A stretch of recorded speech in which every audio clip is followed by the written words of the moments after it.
themselves. I'd like to first say that you're not going to see glitz here, so please don't expect it. I'm not an entertainer nor an actor. I've created this video as a tool designed to educate people about a business concept that works, for people who are willing to put 100% of themselves into something. See, it takes 200% to be successful in business. 100% must come from you. 100% must come from the business vehicle that you've chosen. Business vehicle meaning how you earn your living, how you support your family. I've seen people who relentlessly pour 100% of themselves into a business vehicle, profession, or job, but that vehicle doesn't have the capability to give back 100%. The mechanics of wealth are just not there.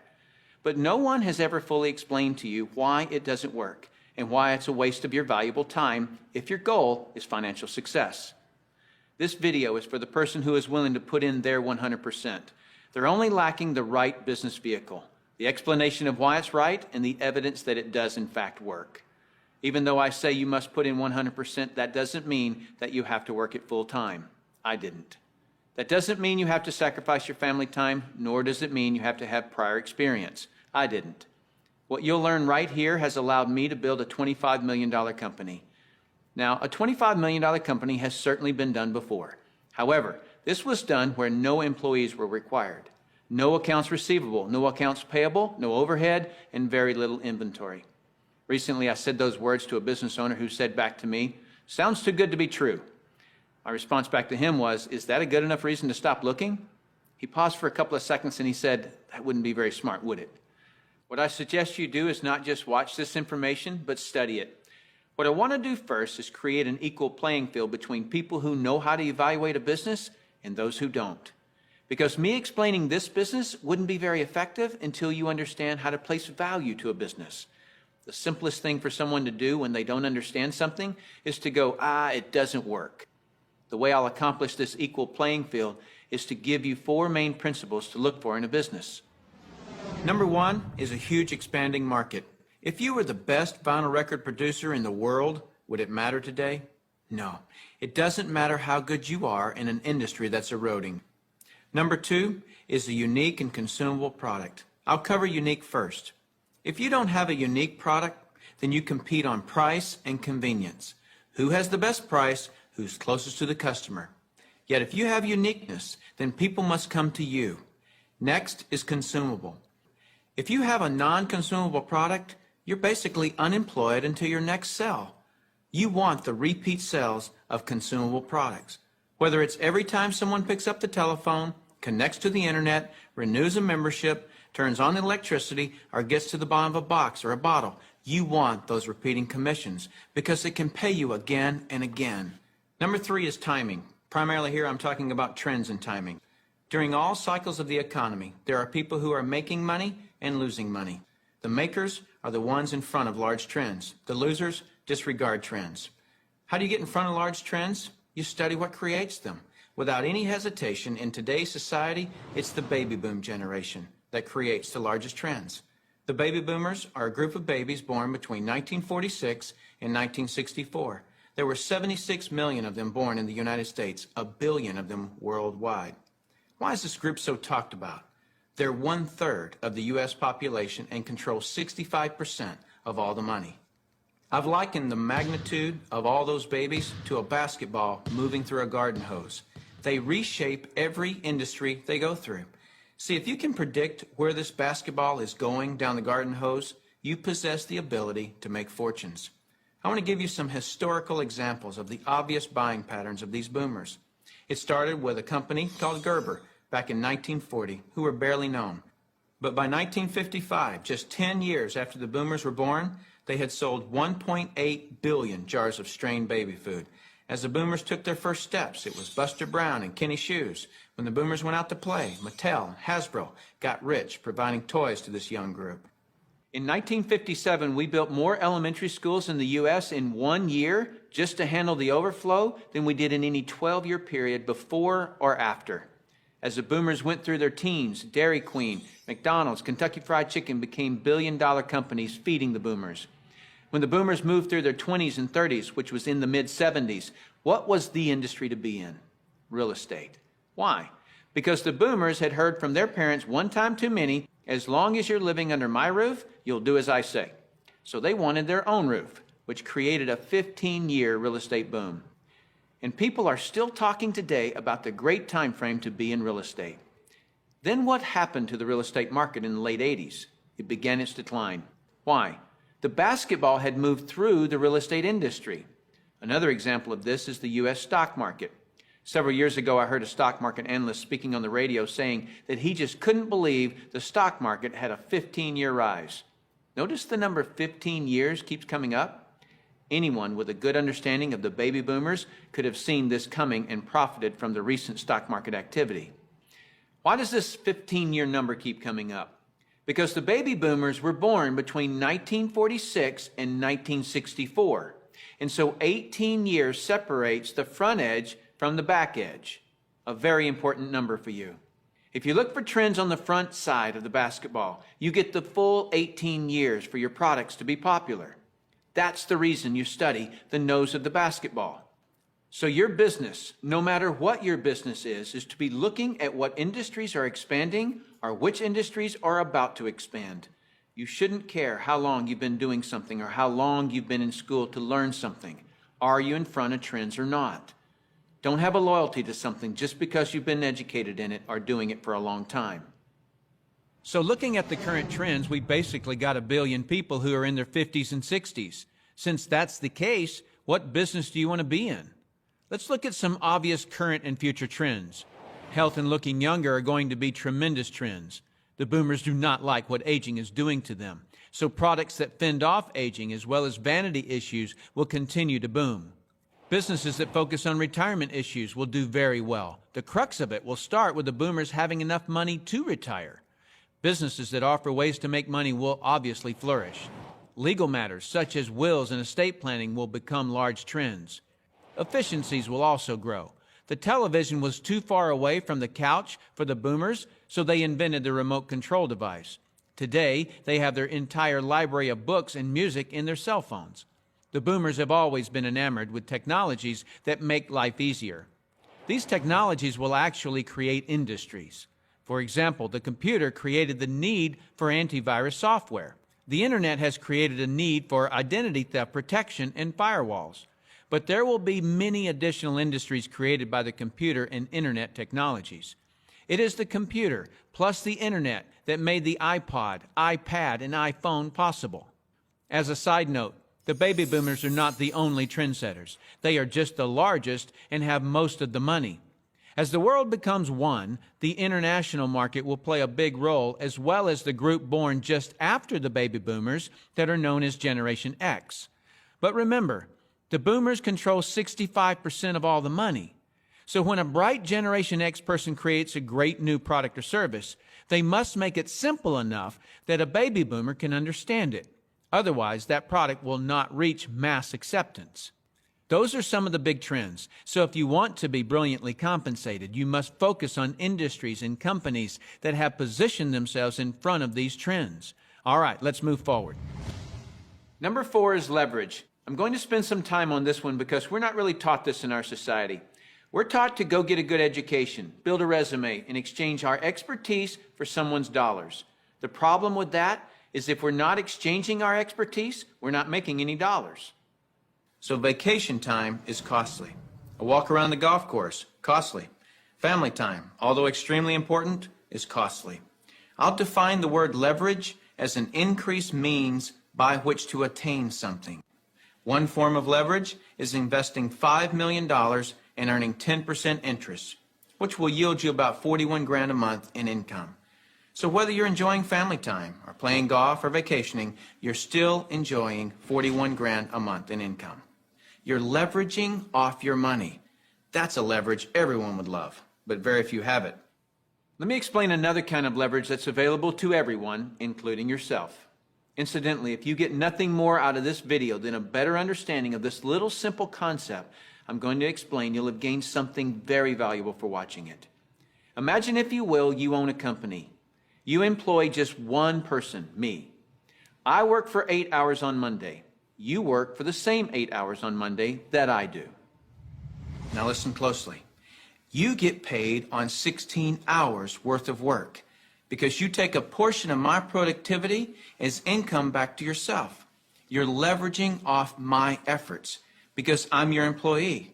So theoretically, the more employees you have working for you, the more leverage you have. However, have you ever had employees? If you have, you know that in theory, hiring employees sounds great, but it's very difficult to reach leverage through employees. I've heard it said that if you have one employee, you have one headache. If you have 100 employees, you run an adult daycare center. And the reason being is this: no employee will ever work as hard for your company as you will, because they don't own it. Here's my rule of thumb for reaching true leverage.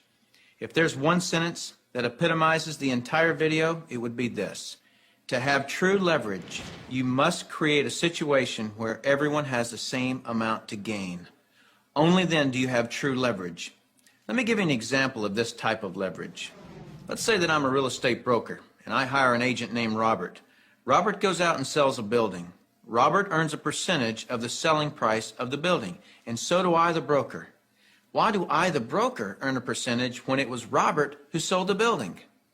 Well, I did some of the advertising. I trained Robert. I had the initiative to go get my broker's license in the first place. I put up the risk. I did a lot of things. And so it's valid that I, as the broker, earn my money. But Robert doesn't work for me as an employee. He's an independent contractor. He just hangs his real estate license on my wall. My point here is the broker and the agent have the same amount to gain from the sale of the home. It is totally in the agent's interest to earn more money, which is a form of leverage for the broker. There is a flaw in this leverage situation that I've shown you, and it's this: the broker can have multiple agents, but the agents cannot. The broker has leverage, the agents don't. Until the agents do what most brokers dread. What happens when I, the broker, have been real effective at teaching Robert to be a good agent? What's Robert going to want to do in a couple of years? Be his own broker, right? Is this good for me, the broker?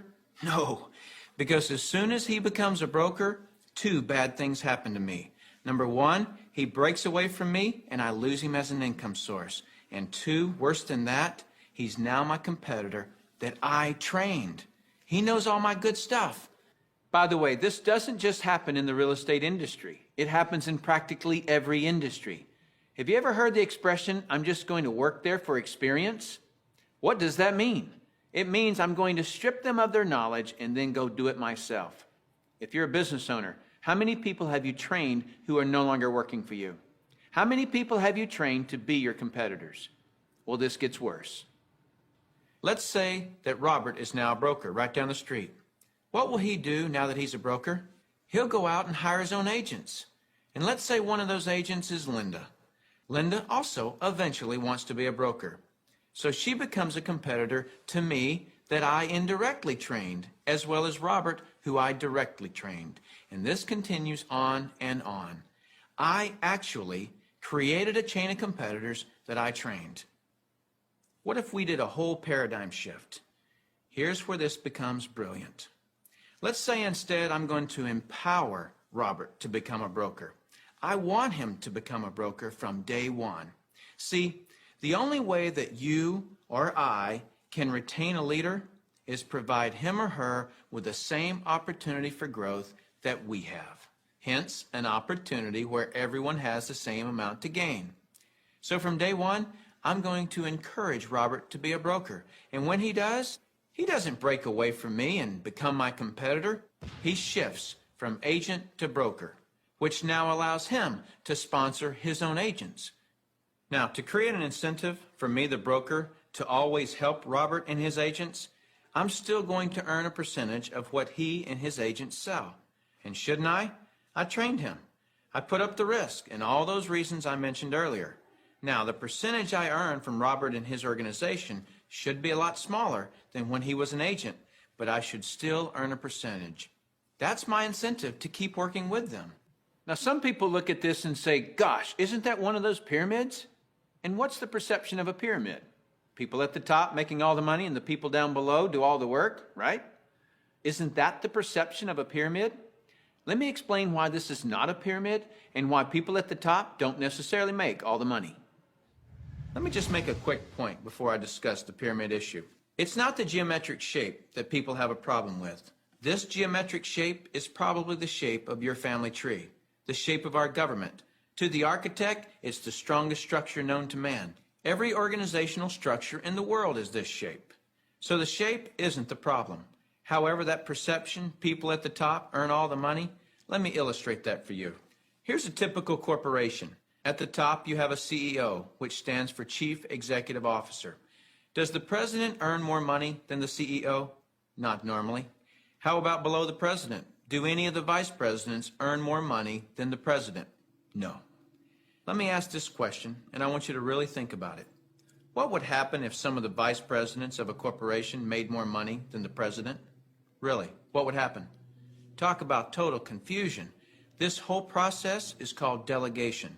Each level of the corporation earns less income.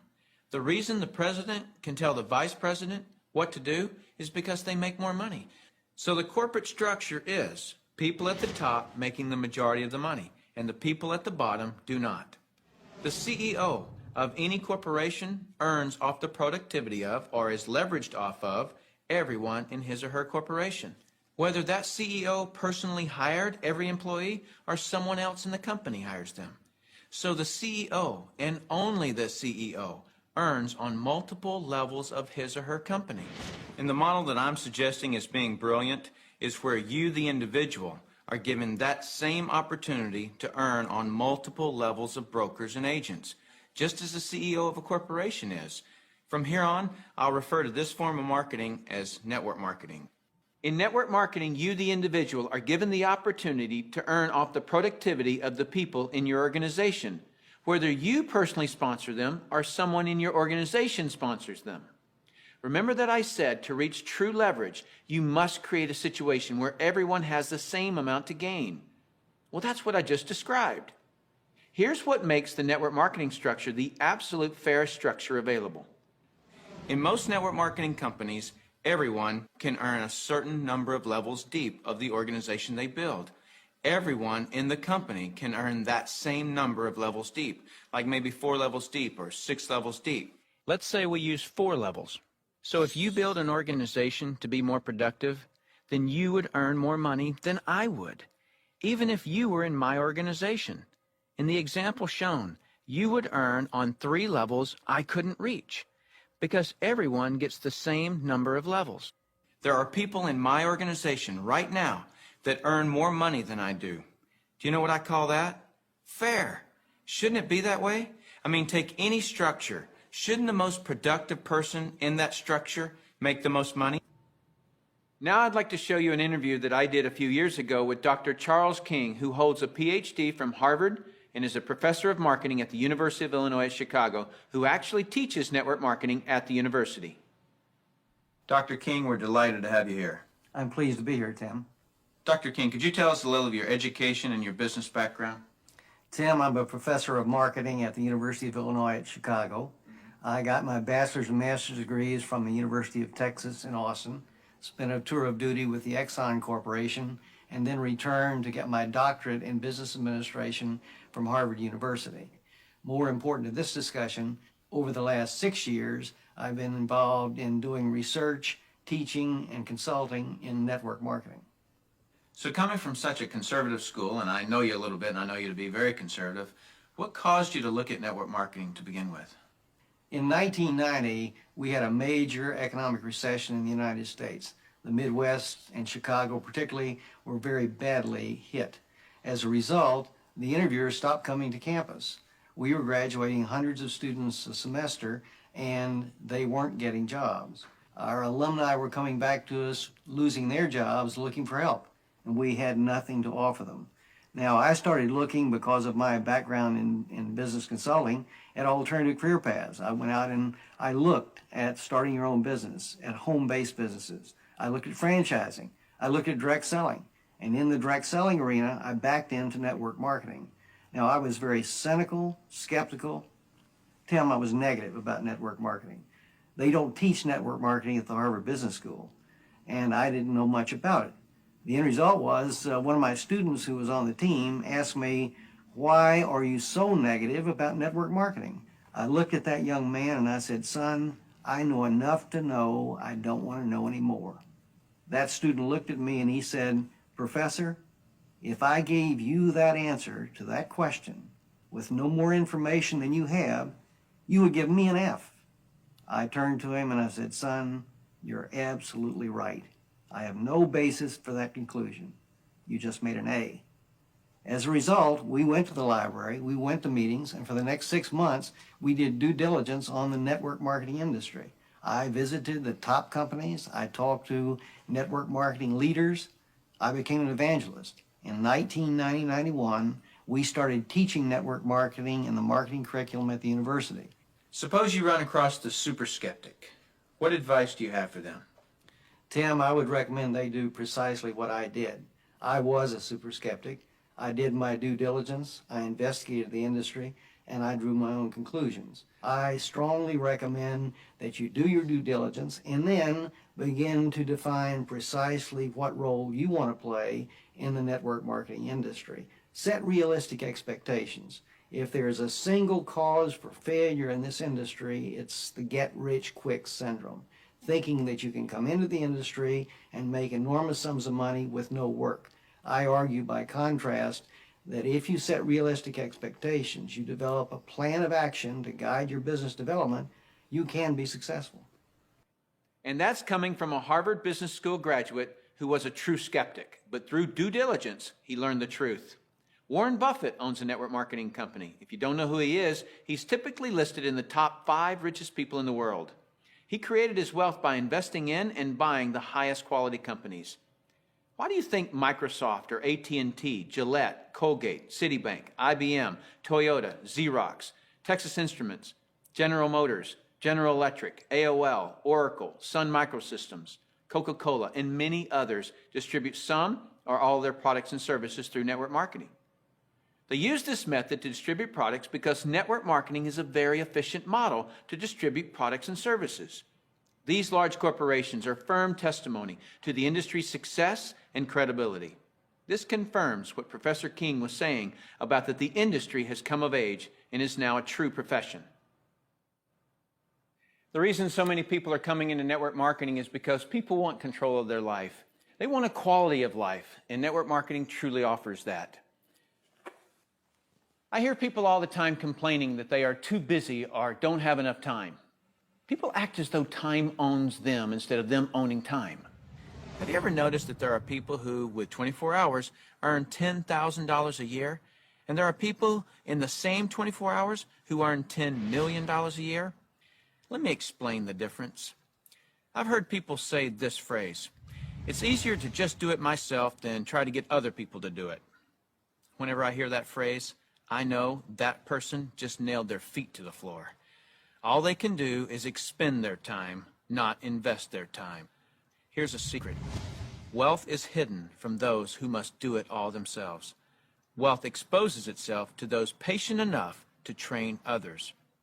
When you understand the power of educating and empowering others so that you get more done, you're truly on your way to wealth. Now, with that understanding of the importance of training others so you get more done, look at network marketing, and you'll see why I call it brilliant compensation. In network marketing, what you teach and train others to do is duplicate what you do, which is to find and train others. This is actually multiplying you. That's why I say, next to your spiritual growth and your family, there is nothing in the world you can do that will reward you better than investing your time in network marketing. I'd like to cover one last thing in closing, which I feel is one of the most important points for you to fully understand the value of network marketing. Let me illustrate something to you that is so profound. What's the maximum number of hours you could work in a day? 24 hours, right? So if you didn't sleep all day, you could work 24 straight hours. What if you didn't sleep for a whole year? You could actually work 8,760 hours in 1 year. But that's the maximum number of hours you could work in a year. I have 56,000 people in my organization worldwide. Well, let's suppose that all 56,000 people work just 1 hour out of a year. 56,000 people times 1 hour each equals 56,000 hours of work that I'm being paid on. Well, for most people to earn on 56,000 hours of work, they'd have to work for over 6 years, 24 hours a day without sleep to put in the same amount of hours that I could in 1 hour a year. Let me throw in something really ridiculous. Suppose all my 56,000 people worked 1 8-hour day in a year. 56,000 people times 8 hours is 448,000 hours I'm being paid on. Well, it would take most people working over 51 years, 24 hours a day, to do what I could do in 8 hours a year. 8 hours in 1 year versus 51 years working 24 hours a day? Doesn't seem fair, does it? It's definitely not fair. What's not fair is that you haven't understood this until today, and other people have. But now that you understand it, take responsibility for it. Don't go running and try to create reasons why you can't do this. You can do this. I don't say any of this to impress you. I don't need to impress you. This is an educational-only video. My purpose in creating this tool is to contribute back to that woodpile that so generously gave to me. Because network marketing has given me a lifestyle I previously couldn't have imagined. And because network marketing has given me total financial and time freedom, I feel it my responsibility to explain the industry in an understandable way. So I say all of this only to impress upon you that the difference between the wealthy and everyone else is leverage. You've got to understand that. And nothing gives you, the individual, leverage in such an ethical way like network marketing can. So go get a pad of paper, write down what you really want in life. Then call the person who gave you this video and tell them whether you're an A, B, or C. C is, see you later, no thanks. That's fine with us because your relationship with the person who gave you this video is more important to us than anything. Or you're a B. A B is, I may be. I want to first explore the product. If that's you, then do that. Don't procrastinate. The #1 killer of financial success is procrastination. People just putting it off until tomorrow, and they've somehow convinced themselves that they'll actually do it tomorrow. You know what I'm talking about. As soon as I'm done with this project, then I'll have more time. Or as soon as little Jimmy gets back to school, then I can, and they never do. If a person has an excuse, they have all they need to fail. Don't let that be you. Get your product today. Or you're an A, and that means absolutely. No, you don't have all your questions answered, but you see enough to start and begin your training. Very well done to you in your ability to make a decision. If it's late at night and you just watch this, don't be concerned that the person who gave this to you is sleeping right now. They'll be up. And if they're not, wake them up. Tell them, hey, now that I understand this thing, I can't sleep. And if I can't sleep, you're not going to sleep. Believe me, they'll appreciate that call. So call that person and tell them whether you're an A, B, or C. That's it. Join us. You'll be glad you did. Now is the right time, the smart time. Thank you for taking the time to view this video. I hope it's been educational to you. What I really hope is that you'll put this information to good use. Next, you'll see some common questions that you can interact with. I look forward to working with you, should our paths cross. I'm Tim Sales.